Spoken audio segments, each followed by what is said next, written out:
Hello guys, welcome back to another blog. મારા નવા બ્લોગમાં તમારું સ્વાગત છે. તો આજે ગાઈઝ આપણે જવાના છે હિંમતનગર, ગાડી લેવા જવાના છે મિત્રો, જે આપણે ઇન્સ્યોરન્સમાં આપી હતી એની સર્વિસ કરાવવાની છે. તો આ જોઈ લો ગાઈઝ, આપણે માટેથી રિક્ષામાં બેસી ગયા હતા મિત્રો ગાડી લેવા જવા માટે. તો હવે જલ્દી ફટાફટ મિત્રો ગાડી લેવા જઈએ હિંમતનગર. તો મારી સાથે બનાવી રહેજો, બ્લોગમાં કન્ટિન્યુ છેક સુધી. અને હિંમતનગર શેમાં જઈએ છીએ મિત્રો તમને હું બતાવું. આજનો બ્લોગ ઇન્ટરેસ્ટિંગ છે તો જોવાનું ના ભૂલતા મિત્રો. હા, તો આ જોઈ લો ગાઈઝ, આપણે રણછોડપુરા પહોંચી ગયા છીએ રિક્ષામાં બેસીને આયા. અને અહીંયાથી મિત્રો પાછા હિંમતનગર જવા માટે આપણે જોઈએ હવે ઇકો મળે છે કે કઈ રિક્ષા મળે છે. જો રિક્ષા મળે તો રિક્ષામાં બેસશું, અને ઇકો મળે તો ઇકોમાં બેસીશું. તો જોઈએ અમે એટલી વારમાં શું મળે છે મિત્રો. આપણને કોઈ ગાડી મળી જાય તો ગાડીમાં બેસી જઈએ, બસ આપણે એવું કોઈ નહીં. ડાઉન ટુ અર્થ માણો છો મિત્રો આપણે. તો જોઈએ હવે શું મળે છે.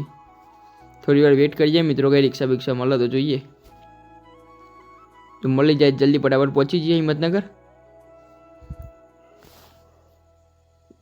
તો બનાવી રહેજો બ્લોગમાં કન્ટિન્યુ છેક સુધી. તો આ જોઈ લો ગાઈઝ, આપણને રિક્ષા મળી જઈ છે. રિક્ષામાં બેસી ગયા છીએ આપણે હિંમતનગર જવા માટે. પાછળ મિત્રો 3 જણા બેઠ્યા છીએ અમે. દબાઈને બેઠ્યા છીએ, પણ ચાલશે હવે. ગમે તે કરીને હિંમતનગર પહોંચવું તો પડશે કે આપણો મિત્રો ગાડી લેવા જવા માટે. તો હજુ લગાવી છે, આપણે રિક્ષામાં બેસી ગયા છીએ અને ફટાફટ નીકળી ગયા છીએ હિંમતનગર જવા માટે. કાકાએ તો રિક્ષા 80 જવા દીધી છે. તો ફટાફટ આપણે પહોંચી જઈશું હિંમતનગર. અને હિંમતનગર પહોંચીને સીધા મિત્રો મળું તો મને તો બ્લોગમાં બનાવી રહેજો કન્ટિન્યુ છેક સુધી. તો હજુ લગાવીશ, કાકાએ તો દમદમાઈને ગાડી રિક્ષા જવા દીધી. અને હજુ લગાવીશ હિંમતનગર પહોંચી ગયા હતા આપણે આરટીઓ સર્કલે. અને આરટીઓ સર્કલથી આપણે મિત્રો મોતીપુરા જવાના છીએ કિયાના વેસ્ટ કોસ્ટ શોરૂમમાં. તો જોઈએ હવે અહીંયાથી મિત્રો શેમાં જઈએ આપણે, રિક્ષા મળે છે કે ઇકોમાં જઈએ છીએ. હા, તો આ જોઈ લગાવીશ, આપણે મોતીપુરા સુધી મિત્રો આપણે રિક્ષા મળી જાય છે.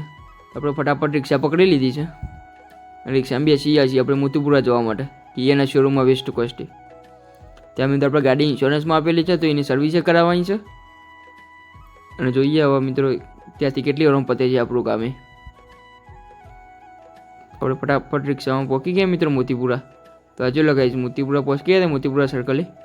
અને હવે અહીંયાથી મિત્રો આપણે ચાલીને જઈશું વેસ્ટ કોસ્ટ કિયાના શોરૂમ સુધી. તો જોઈએ હવે કેટલી વારમાં આપણે પહોંચીએ છીએ ત્યાં. તો હજુ લગાવીશ, આ મોતીપુરા ચોકડી, મોતીપુરા સર્કલ. અને અહીંયા સામે પુલ છે, તો પુલની મિત્રો પેલી સાઈડ મિત્રો વેસ્ટ કોસ્ટ કિયાનું શોરૂમ છે. આપણે ફટાફટ મિત્રો દોડવા માંડે શોરૂમ સુધી જવા માટે. થોડી વારમાં શોરૂમે પહોંચી જઈશું. તો હજુ લગાવી આપણે શોરૂમે પહોંચી ગયા હતા ઓફિસમાં અંદર કિયાની. તો કિયાની ઓફિસમાં આપણે આવી ગયા હતા મિત્રો વેસ્ટ કોસ્ટ કિયાએ. તો જોઈએ હવે કેટલી વારમાં આપણું કામ પતે છે મિત્રો. આપણે ડિસ્કશન કરી લીધું છે બધું સર્વિસનું ને એવું બધું. અને જોઈએ હવે શું થાય છે, કેટલી વારમાં કામ પતે છે આપણું.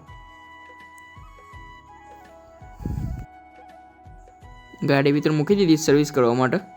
આ જોઈ લો કિયાના શોરૂમમાં સર્વિસ કરવા માટે ગાડી આપી દીધી છે.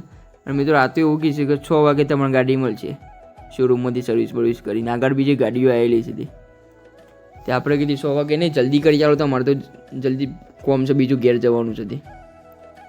તે જલ્દી ફટાફટ કીધું કે ગાડી સર્વિસ કરી દો, અમે જતા રહીએ અહીંયાથી. એટલેમાં મિત્રો આપણે ગાડીઓની ડિલિવરી થતી હતી, તો ત્યાં પાછા જોવા જઈએ આપણે બાજુમાં એક સોનેટની અને એક સેલ્ટોસની ડિલિવરી હતી મિત્રો આજે. તે પાછા અહીં આપણે બાજુમાં જોવા જઈએ મિત્રો, નવી ગાડીઓને પડદા ઢોકાડીને રાખેલી હતી. તો ત્યાંથી પછી જોઈ લીધું આપણે. અને પછી નવી મિત્રો આપણે કિયાની ક્લેવિયસ જોવાની હતી, કિયા ક્લેવિયસ, તે જોવા જઈએ પાછા કિયા ક્લેવિયસ. પણ આ તો સાયરોસ જોવા મળી મિત્રો આપણને, ક્લેવિયસ તો હતી નહીં અવેલેબલ અત્યારે. અને ત્યાંથી પછી મિત્રો આપણે સીધા પાછા જતા રહે સર્વિસ સેન્ટર પાછળની સાઈડ. તો આપણે ગાડી સર્વિસમાં મૂકી ત્યાં જતા રહે આપણે જોવા માટે પાછા. હા, તો આ જુઓ ગાઈઝ, કિયાના વેસ્ટ કોસ્ટ શોરૂમ હિંમતનગરનો ફ્રન્ટ લુક કંઈક આ રીતનો છે. આ કિયાનો શોરૂમ મિત્રો, એનો ફ્રન્ટ લુક. અને અહીંયા મિત્રો આપણે ગાડી પડેલી છે. અહીંયાથી આપણે મિત્રો સર્વિસ કરવા આપી દીધી છે પાછળથી ગાડી મિત્રો. તો જોઈએ કેટલી વારમાં સર્વિસ થઈને આપણે આવે છે મિત્રો, ગાડી મળે છે. તો થોડીક વાર મિત્રો આપણે બહાર હવા ખાવા આવી ગયા પાછા. ત્યાંથી પછી મિત્રો ગાડી સર્વિસ કરવા આપીને પછી બરોબરની ભૂખ લાગી હતી, પછી આપણે જમવા આવી ગયા પાછા. તો અહીંયાથી બરોબર ભરપેટ જમી લીધું મિત્રો, મંગાવી દીધું ફટાફટ જમવાનું. અને પછી અહીંયાથી ભરપેટ જમી લીધું આપણે અને પછી નીકળી ગયા પાછા સર્વિસ સેન્ટરે જવા માટે. કિયાના ગાડી સર્વિસમાં મૂકી દીધી. હા તો આ જોઈ લો ગાઈસ, કિયાના શોરૂમે આવી ગયા હતા અને આપણે આ ગાડી મિત્રો 947 નંબરની ગાડીની રેમ્પ ઉપર ચડાવી દીધી છે ચેક કરવા માટે નીચેથી બધું. આખી ગાડી મિત્રો ડાયગ્નોસ થશે હવે. જોઈએ ગાડીમાં કંઈ તકલીફ આવે છે કે નહીં આવતી. ડાયગ્નોસ કરીને મિત્રો ગાડીથી નીચે ઉતારવા મળે પાછા રેમ્પ ઉપરથી. જોઈએ હવે કેટલી વારમાં મિત્રો ગાડી સર્વિસ કરીને આપે છે. જલ્દી ફટાફટ ગાડી આપવાનું કીધું છે આપણે, તો જોઈએ કેટલી વાર લાગે છે પછી. હા તો આ જોઈ લો ગાઈસ, ગાડીમાંથી ઓઇલને એવું બધું ચેન્જ કરી દીધું છે ફટાફટ. ઓઇલ બોઇલ નાખીને તૈયાર કરી દીધી છે ગાડીને. અને પછી આપણે નીકળી ગયા સીધા મિત્રો પેટ્રોલ પંપ પર. અંદર ગાડીમાં પેટ્રોલ જ નહોતું, અમને પતાવી દીધું પેટ્રોલ. તો પછી આપણે સીધા પેટ્રોલ પંપ પર પેટ્રોલ પુરાવા જતા રહે. તો અહીંયાથી મિત્રો પેટ્રોલ પુરાવી દઈશું આપણે. અને આપણે પેટ્રોલ મિત્રો રિલાયન્સમાંથી પુરાવાના છીએ, તો અહીંયાથી થોડુંક પેટ્રોલ પુરાવી દઈએ અને પછી મિત્રો આગળ રિલાયન્સમાંથી પેટ્રોલ પુરાવશું. અને પછી અહીંયાથી મિત્રો આપણે સીધા જવાના છે થોડી ખરીદી કરવા માટે ડીમાર્ટ મોલમાં જવાના છે. તો ગાઈસ અધૂરો વિડીયો આપણે પાર્ટ 2માં હાલવાના છીએ. એ જોરદાર ઇન્ટરેસ્ટિંગ બ્લોગ છે, તે વિડીયો જોવાનું ના ભૂલતા. મને પાછળ નાખવાના જ છીએ આપણે વિડીયો, તો જોવાનું ના ભૂલતા. એ વિડીયો ખાસ જોજો મિત્રો. એ પાર્ટ 2 તો બહુ જોરદાર ઇન્ટરેસ્ટિંગ છે, ફની.